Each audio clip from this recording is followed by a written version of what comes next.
Hey guys, welcome back to the Bull Combo, your source for album reviews, tech reviews, and more.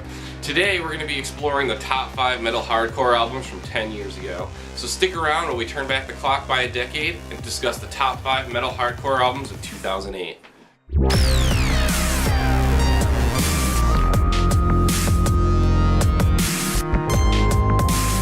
Alright guys, so the year's 2008, Britney Spears just went insane, Shutter Shades are a thing, Twilight's on the big screen, and MySpace secret shows are in full swing. If you guys remember back 10 years ago, there was some pretty great music coming out. We're halfway through 2018 right now, so I figured there was no better time than now to go back and check out some of the albums that were really great from 10 years ago and see how far we've come in music since then and maybe how far we haven't. Without any further ado, let's go ahead and get started. So my number 5 album of 2008 is War of Ages, Arise and Conquer. War of Ages is one of those bands that's on the fringe of being large but never quite got to that point. At this point they have a pretty large fan base, a pretty large underground following. War of Ages has released 5 or 6 albums at this point, and they've stayed pretty consistent in the metalcore genre ever since the beginning. I know when they came out, they were one of the heavier metalcore bands, and they were one of the bands that incorporated metal and hardcore really well together. So there's a lot of really great metal riffs in between some really cool hardcore breakdowns, and it worked really well for them. Over the years, they've kind of gone through some sound changes, but Arise and Conquer was hands down one of their best albums to date, if not their best album. Clean, catchy, heavy all the way through. This album was definitely one you guys should check out. And if you haven't listened to it yet, I guarantee you go back and listen to it, you're going to be pretty impressed that this is from 10 years ago. My number 4 album is Unearth's The March.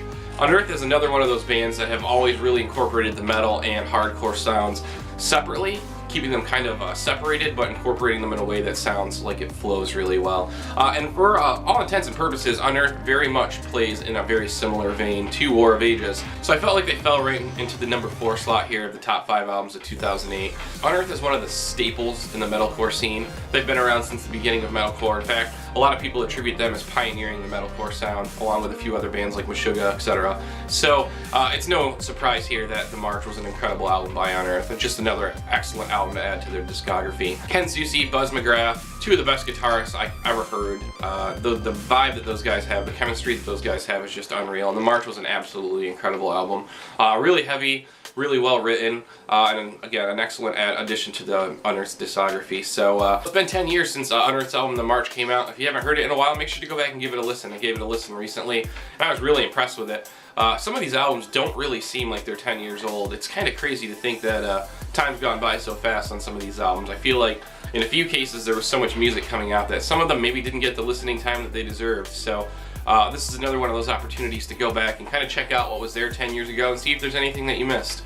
The next album on my top 5 albums from 2008 is The Respect Issue by Emmure. This was Emmure's second album, and it was a really sick album. This was back when Emmure was still really heavy and very much in the hardcore vein. This was before they had kind of moved out into the metalcore realm a little bit more.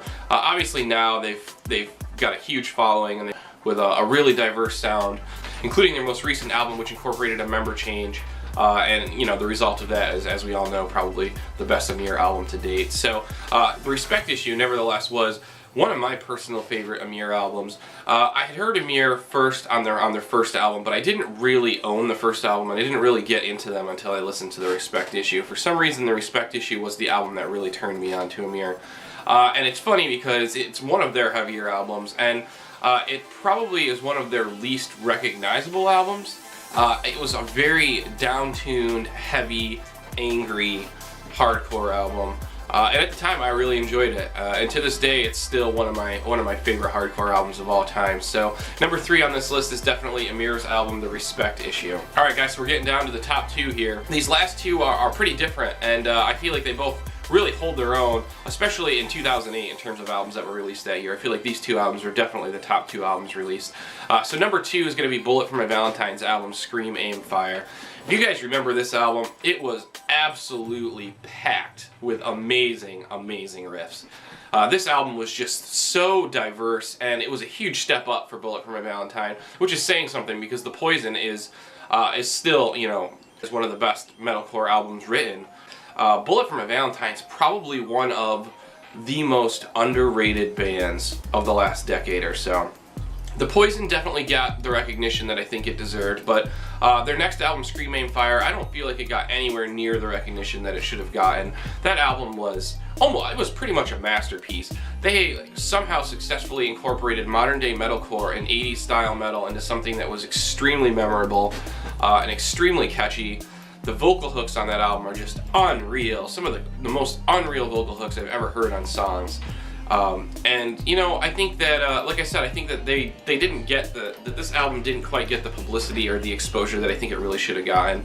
There are so many amazing songs. Waking the Demons is a sick song. Scream Aim Fire is a sick song. Hearts Burst Into Fire is a great song. Deliver Us From Evil. I could go on and on. The whole album is just stacked. From a 2008's perspective, I think this is definitely the #2 album on that list. There was just so much diversity and so much depth in this album that it really was an excellent album, and one that I think definitely deserves its spot in the top albums of 2008 for that year for sure. I know Bullet for My Valentine has changed a lot in recent years, and they don't quite sound the same as they do, but you got to give credit where credit's due, and that album specifically was almost like lightning in a bottle. You know, they really captured something special on that album, and it goes a little too unnoticed sometimes. So my #2 album is Bullet for My Valentine's Scream Aim Fire. My #1 metal hardcore album of 2008 is All Shall Perish's Awaken the Dreamer. Now, this is a little bit of a tricky #1 because it's metal, it's hardcore, but it's also deathcore, it's also a lot of things. This album by All Shall Perish was pretty much all over the place. This was back when Jason Richardson had just joined the band, Eddie Hermida was still their vocalist, and these guys were just in their prime. These songs are so crazy heavy, and the guitar licks are just so off the wall, and they have some really unique sounds. And on this album, frankly, there's some stuff that people haven't probably heard before. This was definitely one of those haven't heard before albums. And I know All Shall Perish's previous album had a lot of heavy stuff on it too, but I feel like this album took it to that next level. Jason Richardson's guitar playing was just off the chain. You know, some of those solos that he wrote on Awaken the Dreamers are just insane. I mean, to this day, you can go back and watch him play them on YouTube, and your jaw just hits the floor when you watch him play them. They're just crazy guitar riffs. He's such a talented dude. So I feel like that was another one of those bands that, in a way, kind of captured lightning in a bottle on that album. They had the perfect lineup of members, and they just, you know, everything kind of fell into place to create a really unique and memorable album. And Awaken the Dreamers was definitely one of those albums. It was so heavy and so unique and fueled by so many fresh sounds and fresh ideas, I think, that I remember listening to it at the time and thinking, wow, this is a little different from anything I've ever heard before. At the same time, it had that familiarity of, you know, being in the deathcore, metalcore realm. But those guitar riffs, you know, some of like the shrieking style solos that he had going on that just really hammered home the heaviness and the punchiness of the album. So I think definitely my #1 album of 2008 is All Shall Perish's Awaken the Dreamer. Now, there was a few other albums that came out in 2008, a few albums that I had to choose between including or not including on this list. So I definitely encourage you guys to go back and check out 2008 in heavy metal. And you need to take a look and see what albums that you might not remember or might have forgotten that came out in 2008. I think sometimes it's good to go back and take a listen to albums that came out 10 years ago or a few years back, because sometimes you forget some of those gems. The music scene can be a very oversaturated thing, and I feel like sometimes I listen to an album that I love, and then another album comes out by a band that I want to listen to, and I latch onto that, and I don't give the previous album from the other band I was listening to enough time. So, you know, I can say that's probably happened more than a handful of times, that I've been really into an album, only to have another album come out in a short period of time, and I gravitated toward that new album while not giving the previous album probably the full play time that it needed. So it's always good to go back and check out these bands, check out some of these albums, re-listen to these songs, get a feel for them. I mean, sometimes just the nostalgia is worth it. 2008 was 10 years ago, so, you know, a lot's changed in 10 years, and I think it's really cool to just go back and listen to where the world was, where the music scene was during that time frame. 2008 had some really great albums. So I hope you guys liked this video. It's a little bit different from the stuff I normally do. I didn't have an album I wanted to review this week, so I wanted to bring you guys something a little bit different, a little special. If you guys have your own top 5 albums from 2008, make sure to list them down below. I'd love to see what you guys think were the top 5 albums from 2008. Again, like I said, there was a good amount of albums that came out, and I'm sure everyone's going to have a little bit of a different list, so I'm really curious to see those. If you did like this video, make sure to click that like button, give it a big thumbs up.